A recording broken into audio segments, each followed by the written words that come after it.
Bismillahirrahmanirrahim. Assalamualaikum warahmatullahi wabarakatuh.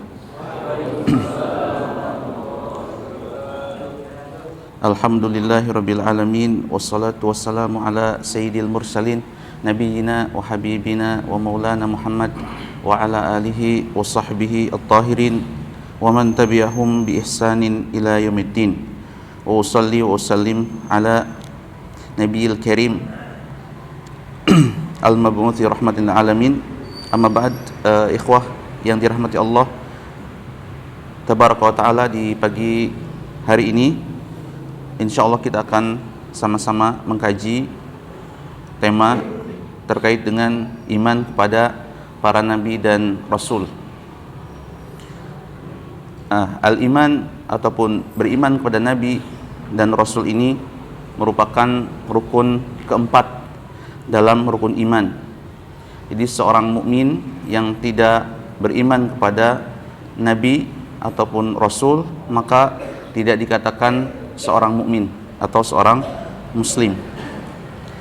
Oleh sebab itu Allah tabaraka wa taala memerintahkan kita untuk beriman kepada mereka. Fa'aminu billahi wa rusulih. Berimanlah kepada Allah azza wa jalla dan para rasulnya. Dan di antara dalil yang menunjukkan bahwasanya iman kepada nabi dan rasul ini adalah urutan keempat adalah firman Allah tabaraka wa taala, an tu'minu billahi wa malaikatihi wa kutubihi wa rusulih. Kemudian juga misalnya dalam hadis Jibril yang masyhur, kita semua sudah hafal, bahwa ketika Nabi alaihi salatu wasallam ditanya tentang apa itu iman, beliau menjawab, an tu'mina billahi wa malaikatihi wa kutubihi wa rusulih. Ini menunjukkan bahwasanya urutan keempat ini mansus, ya, sudah ada dalam teks-teks baik itu hadis ataupun Al-Qur'an Al-Karim. Sebelum kita membahas terkait dengan urgensi kemudian hakikat atau substansi daripada iman kepada para rasul atau para nabi ini, perlu sekiranya kita sedikit mengulas tentang apakah ada perbedaan antara istilah rasul dan nabi, ya. Dalam hal ini para ulama berbeda pendapat, ya, terbagi menjadi dua pendapat besar. Yang pertama adalah bahwa kedua term atau mustalah ini sama antara ar-rasul dan an-nabi, itu saja, ya, bahwasanya lafdhan mutaradifan, sinonim. Rasul adalah nabi, nabi adalah rasul. Mereka berdalil dengan firman Allah jalla wa ala, wa ma arsalna min qablika mir rasulin wala nabi, ya.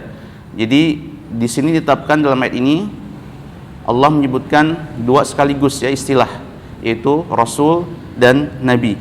Akan tetapi pendapat ini diselisihi oleh kebanyakan ahli ilmi, bahwasanya menyebutkan dua kata dalam satu teks atau dalam satu kesempatan ini biasanya memiliki makna kandungan tersendiri. Artinya setiap kata ataupun term ini memiliki spesifikasi makna tersendiri, sebagaimana halnya misalnya mustalah al-iman dan al-islam. Ketika bersatu dalam satu kesempatan atau dalam satu teks, ini memiliki karakteristik ataupun makna rinci tersendiri.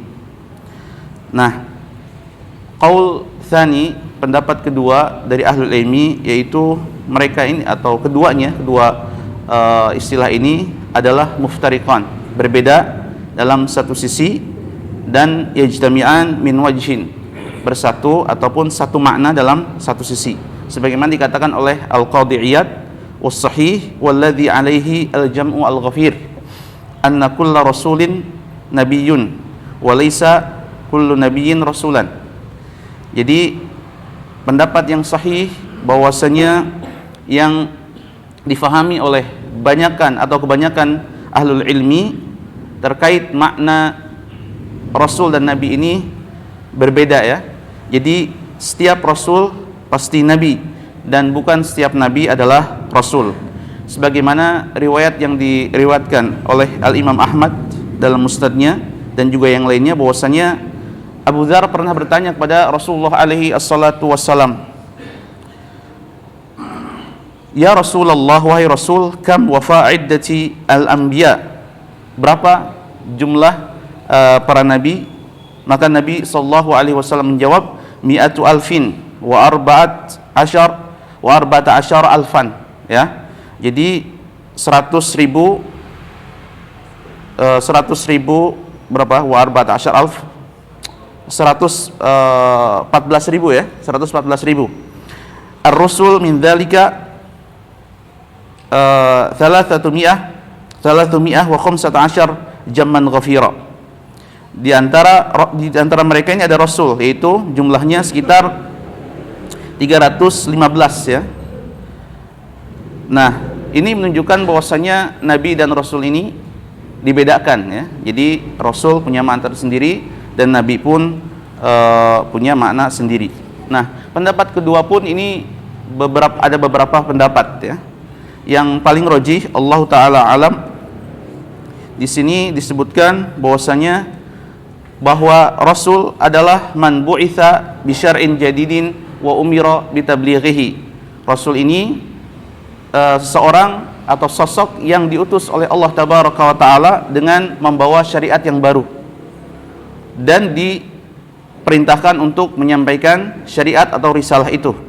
Wan nabiyyu man umira bit tabligh, sedangkan nabi sosok yang diperintahkan untuk menyampaikan risalah, walakin akan tetapi bisyar'in atau bisyar'i man sabaqahu minar rusul, yaitu dengan membawa syariat nabi sebelumnya, kahali anbiya Bani Israil, sebagaimana para nabi yang diutus kepada kaum Bani Israel, kullifu, yang mereka ini ditugaskan oleh Allah Jalla wa'ala bitablighi syariati Musa alaihi salam, untuk menyampaikan syariat Musa alaihi salam. Jadi kitabnya adalah kitab yang diturunkan Nabi Musa dan syariatnya juga. Kemudian nabi-nabi selanjutnya hanya meneruskan estafet daripada Nabi Musa alaihi assalam. Kemudian maratib atau tahapan atau level keimanan kepada Rasul ini ada levelnya. Yang pertama adalah iman secara umum, bahwasanya Nabi dan Rasul ini adalah secara jumlah atau secara keseluruhan yang diturunkan oleh Nabi Allah Subhanahu wa taala atau yang diutus oleh Allah Subhanahu wa taala, seluruhnya harus kita imani. Tidak ada satupun dari nabi yang Allah utus kita meragukannya ya, atau bahkan seperti kaum Nasara tidak meyakini kenabian atau kerasulan nabi kita alaihi salatu wassalam, sehingga mereka tersesat ya, ataupun ya tersesat. Kemudian seperti misalnya kaum Yahud yang tidak mengakui kenabian atau risalah Nabi Muhammad alaihi salatu wassalam dan Isa alaihi salam.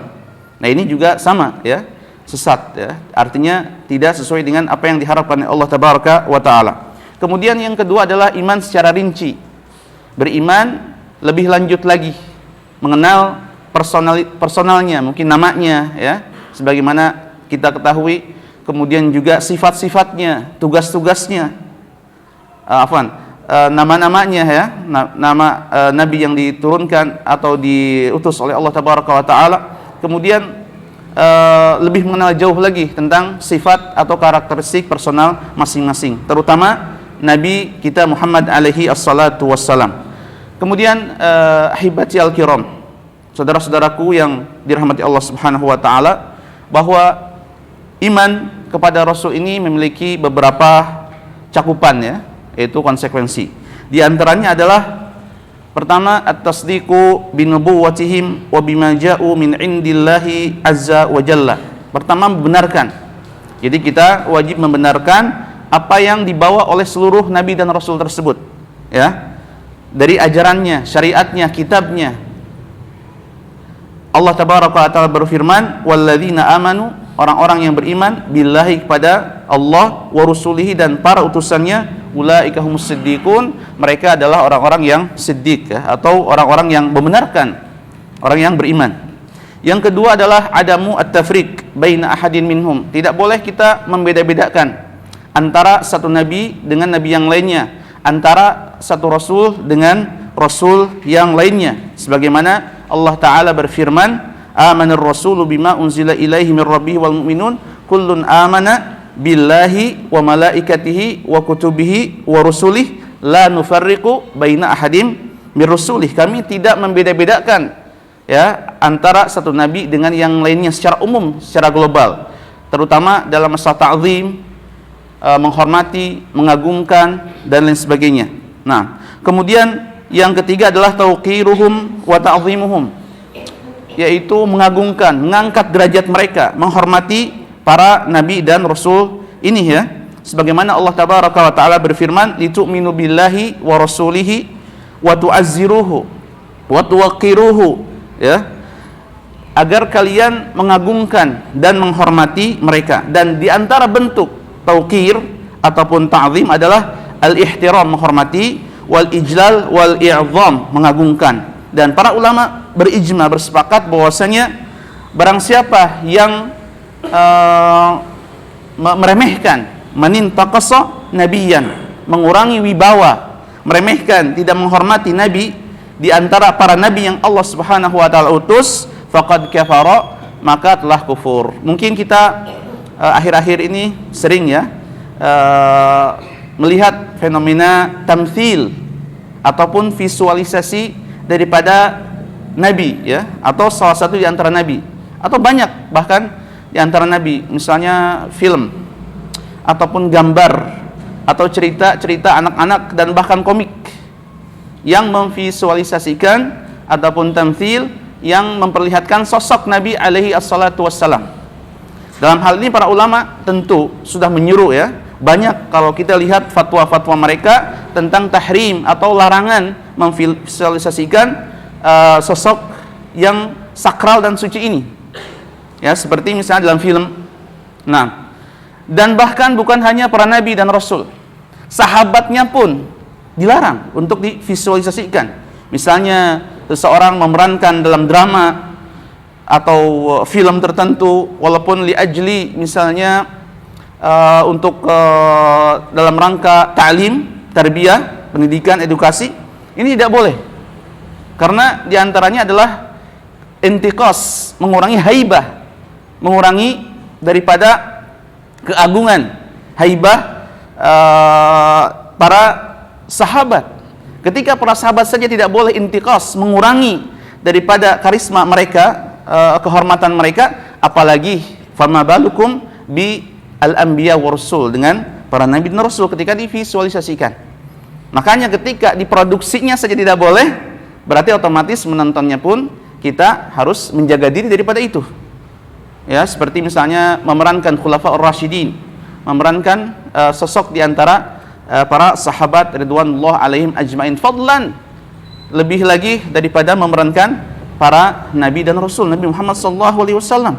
Dan di antara tauqir dan ta'zim, bentuk daripada pengagungan kita, penghormatan kita, penyucian kita terhadap Nabi alaihi salatu wasallam dan para rasul yang lainnya adalah marah ketika ada yang berani berbuat semacam itu, keji terhadap Nabi dan para rasul.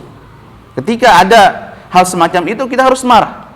Apalagi terkait misalnya yang terjadi di belahan dunia, kaum muslimin marah secara serentak ketika melihat fenomena karikatur Nabi alaihi assalatu wassalam. Dan ini alhamdulillah menunjukkan bahwa mereka masih mentakzim dan taukir, yaitu beriman pada para nabi. Dari sisi taukir ini, alhamdulillah umat masih terlihat rasa kepedulian itu, hasasiyahnya. Nah, kemudian yang selanjutnya adalah wujubu al-amal bi syara'i'ihim, wajib untuk menerapkan syariat para nabi ini, khususnya umat yang diutus kepada mereka nabi tertentu. Kalau kita adalah syariat Nabi Muhammad alaihi assalatu wassalam, dan syariat ini bukan hanya pada sisi tertentu atau segmen tertentu, tetapi seluruh segmen kita berusaha untuk menerapkan syariat tersebut, terutama masalah syariat yang berkaitan dengan kepribadian kita, personal kita. Banyak sekali yang belum kita lakukan dari syariat-syariat Nabi SAW, baik yang hukumnya sunnah ya hukumnya, apalagi hukumnya wajib, ini harus kita perhatikan.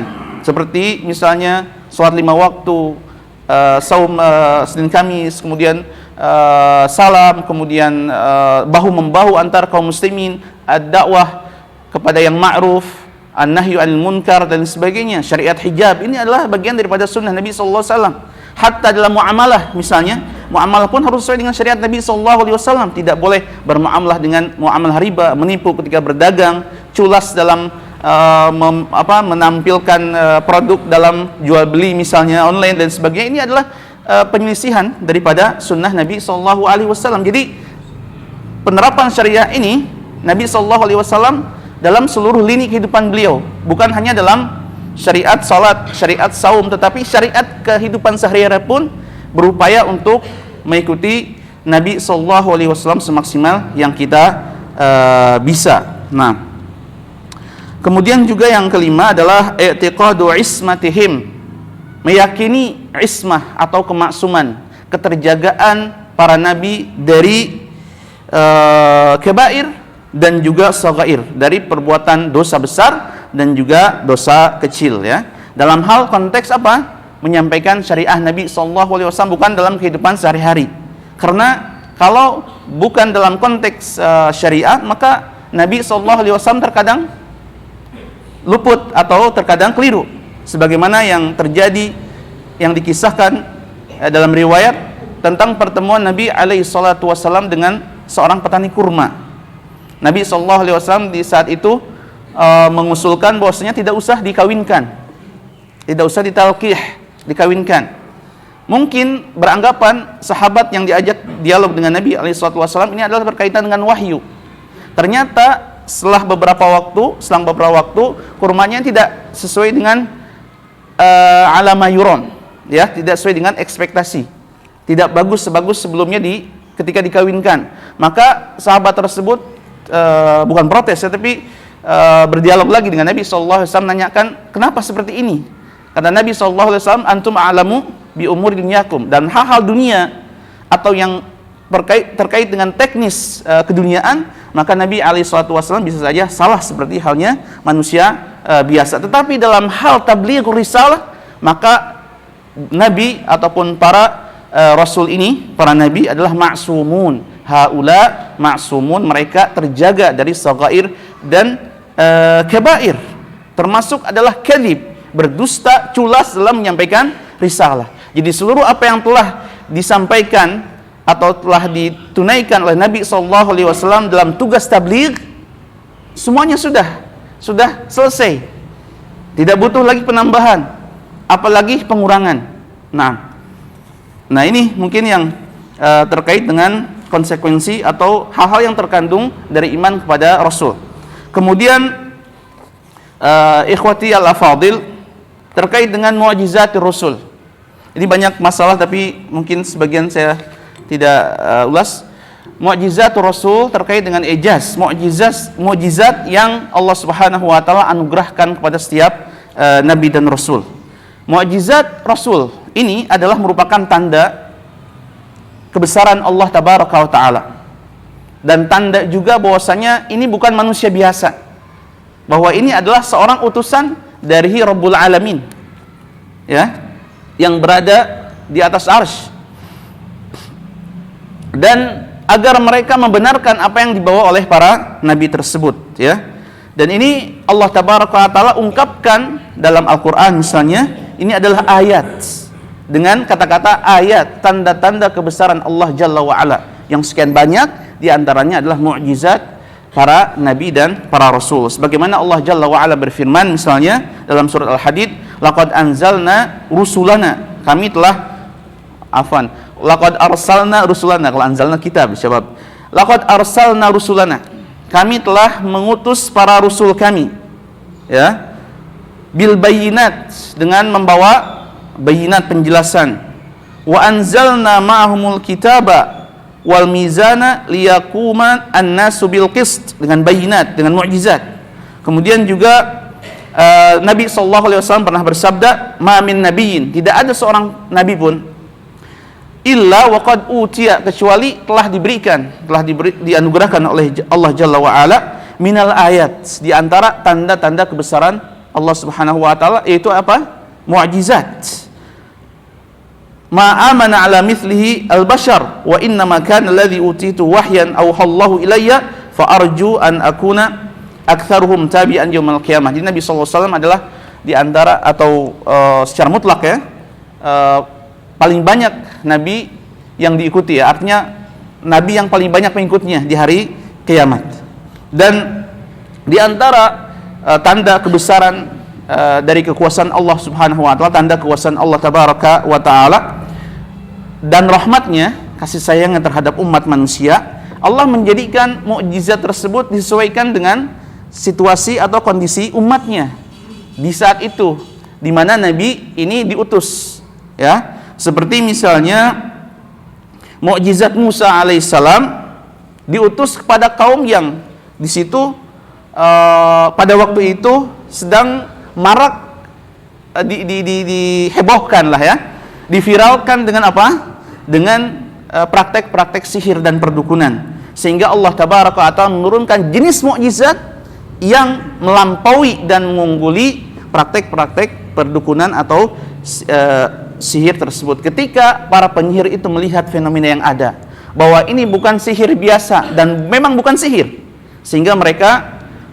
tunduk kepada Musa dan beriman kepada Rabb Musa alaihissalam, sebagaimana yang diceritakan atau yang dikisahkan Allah tabaraka wa ta'ala dalam banyak surat ya. Kemudian juga Nabi Isa alaihissalam diturunkan kepada kaum atau umat yang di situ sedang maju-majunya ya, sedang gandrungnya dengan ilmu kedokteran dalam hal medis, menyembuhkan penyakit ini, menyembuhkan penyakit itu, mendiagnosa penyakit ini dan mendiagnosa penyakit yang lainnya.